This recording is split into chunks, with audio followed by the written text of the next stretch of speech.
अनुज को अनुपमा से दूर रखने के लिए अब छोटी श्रुति को बताएगी झूठा सच। नमस्कार दोस्तों, स्वागत है आपका आपके अपने चैनल हंग्री स्पिरिट्स में। हंग्री स्पिरिट्स देख रहे सारे दर्शकों का मैं अंजू शर्मा दिल से स्वागत करती हूँ। आज एक बात तो सामने आ गई कि छोटी ने कुछ बहुत बड़ा घोटाला किया है अपने पास्ट में, जिससे वो डर रही है इतना ज्यादा। अब क्योंकि उसको दिखने लग गया है कि जल्दी ही पॉप्स के सामने अनुपमा आ सकती है और उसकी पोल खुल सकती है, इसलिए आज उसने ये नया पैंतरा अपनाया है। कितना काम आएगा कितना नहीं वो तो आने वाला वक्त बताएगा, मगर फिलहाल वो श्रुति को यूज करने वाली है। चलिए बात करते हैं। पहले वही निवेदन, जिन्होंने अभी तक चैनल को सब्सक्राइब नहीं किया है कर लीजिए, साथ में दोस्तों बेल आइकन दबाइएगा ताकि आपको हमारे वीडियोस के नोटिफिकेशन मिलते रहे।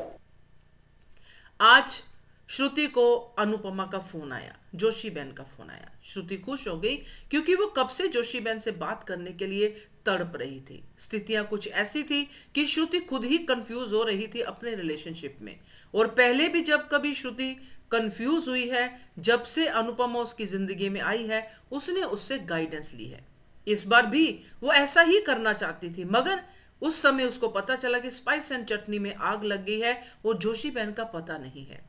अब इस सबके बीच में जब जोशी बहन का फोन आता है तो श्रुति खुश हो जाती है। श्रुति खुश होती है मगर आद्या परेशान हो जाती है।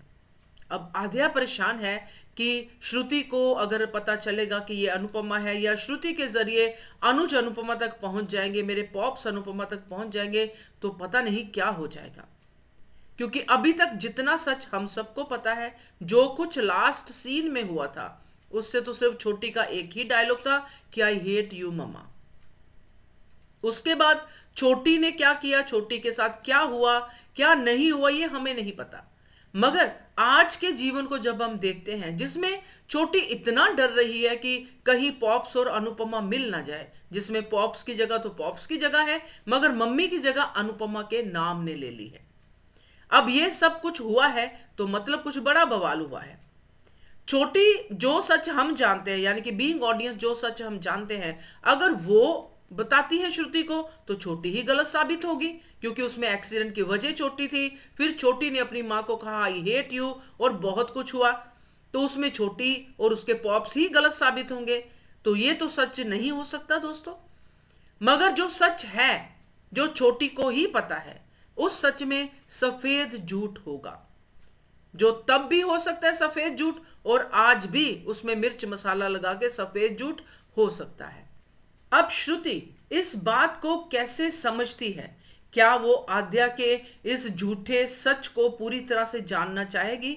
क्या उसको होगा कि अनुपमा गलत है? जो भी कुछ होगा वो आने वाला वक्त बताएगा। मगर एक बात बिल्कुल क्लियर है कि पहले पॉइंट पे तो वो आद्या पे विश्वास ही करेगी, क्योंकि आद्या जिस तरह रो के जिस तरह अपनी बात बताएगी कि अनुपमा ही जोशी बहन है और इसलिए मैं पॉप से इनको मिलने नहीं देना चाहती, क्योंकि इन्होंने हमारी जिंदगी बर्बाद कर दी है। अगर ये वापस पॉप्स की लाइफ में आती हैं तो पॉप्स जिंदा नहीं रह पाएंगे। बहुत कुछ कह सकती है भाई ये अपना आद्या, क्योंकि श्रुति को ये कन्विंस करने के लिए कि अनुपमा बैड लेडी है, अनुपमा बैड मदर है, अनुपमा बैड वाइफ थी, ये सब साबित करने के लिए जो आद्या है वो किसी भी लेवल तक जा सकती है। क्योंकि आद्या जिस तरह से अनुपमा को अपने अनुज से, पॉप से दूर करना चाहती है, उसके पीछे बहुत बड़ी सॉलिड वजह है दोस्तों। तो ये जो सफेद झूठ बोलेगी सच की आड़ में, ये आद्या का जो है बहुत बड़ा आगे का गलत कदम होगा, क्योंकि आखिरकार सच ने ही सामने आना है। क्योंकि ये बड़े लोगों के बीच में अगर आद्या बच्ची होके इतनी बड़ी बड़ी गेम्स खेलेगी तो मुंह की ही खानी पड़ेगी। तो क्या कहते हो आप इसके बारे में कमेंट कीजिएगा। देखते रहिए channel Hungry Spirits. Thank you so much. Subscribe to our channel by clicking the subscribe button. Click the bell button and enjoy the latest uploads from our channel.